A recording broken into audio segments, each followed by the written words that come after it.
ਦੋਸਤੋ ਇੱਕ ਰੂਸੀ ਟਰੈਕਟਰ ਦਾ ਟਾਇਰ ਨਜ਼ਰ ਆ ਗਿਆ ਜੇ। ਆਹ ਲੇਜ਼ਰ ਆ ਔਰ ਲੇਜ਼ਰ ਵਾਲਾ ਟਰੈਕਟਰ ਜਿਹੜਾ ਰੂਸੀ ਆ ਮੈਂ ਤੁਹਾਨੂੰ ਦਿਖਾਲਦਾ ਵਾਂ। ਦੇਖੋ ਇਹਦਾ ਟਾਇਰ ਇਸ ਦਾ ਨਜ਼ਰ ਆ ਗਿਆ ਜੇ। ਆਹ ਦੇਖੋ ਆਹ ਦੇਖੋ ਟਾਇਰ ਆ ਗਿਆ ਇਹ ਨਜ਼ਰ। ਬੜੀ ਬੱਤੀ ਜਾਂਦੇ ਕਿਤੇ ਔਰ ਇਹ ਲੱਗਦਾ ਵਾ ਕਿ ਟਰੈਕਟਰ ਜਿਹੜਾ ਨਾ ਬਿਲਕੁਲ ਵੱਖੀ ਭਾਰ ਹੋ ਗਿਆ ਵਾ। ਇੱਕ ਟਾਇਰ ਉੱਤੇ ਆ ਗਿਆ ਵਾ ਔਰ ਥੱਲੇ ਦੂਸਰਾ ਟਾਇਰ ਜਿਹੜਾ ਕਾਫੀ ਥੱਲੇ ਚਲਾ ਗਿਆ। ਆ ਜਿੱਥੇ ਖਾਨ ਸਾਹਿਬ ਖੜੇ ਆ ਇਹਨਾਂ ਦੇ ਪੈਰਾਂ ਦੇ ਥੱਲੇ ਰੂਸੀ ਟਰੈਕਟਰ ਦਾ ਟਾਇਰ ਆ।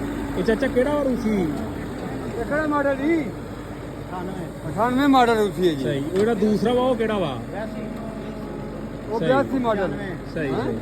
ਉਹ 95 ਮਾਡਲ ਜੀ। ਸਹੀ। ਦੂਸਰਾ ਟਰੈਕਟਰ ਇਹ ਵੱਖੀ ਭਾਰ ਆ ਲੱਗਦਾ। ਹਾਂਜੀ ਵੱਖੀ ਭਾਰ ਪਿਆ। ਸਹੀ। ਉਹ ਨੰਬਰ ਦੀ ਤਸਵੀਰ ਬਣਾ ਸਾਡੇ ਦੀ। ਸਹੀ। ਉਹ ਨੰਬਰ ਤੇ ਬਣਾਣੀ ਹੈ ਨੰਬਰਦਾਰ ਸਾਡਾ। ਸਹੀ। ਲਓ ਜੀ ਦੋਸਤੋ ਕਰੇਨ ਬੜੀ ਆਸਤਾ ਡਈ ਥੱਲਿਓਂ ਕੱਢਣ ਕਿ ਥੱਲੇ ਕੋ ਟਾਇਰ ਟੂਰ ਨੂੰ ਜਿਹੜਾ ਵਾ ਬਾਕੜ ਨਾ ਲੱਗ ਜੇ। ਉਹ ਪਿੱਛੇ ਲੇਜ਼ਰ ਦਾ ਡੰਡਾ ਨਜ਼ਰ ਆ ਰਿਹਾ। ਬਾਕੀ ਉਹੀ ਟਰੈਕਟਰ ਬਾਹਰ ਕੱਢਦੇ ਆ ਫਿਰ ਦੋਸਤਾਂ ਨੂੰ ਅਪਡੇਟ ਦਿੰਦੇ ਆ।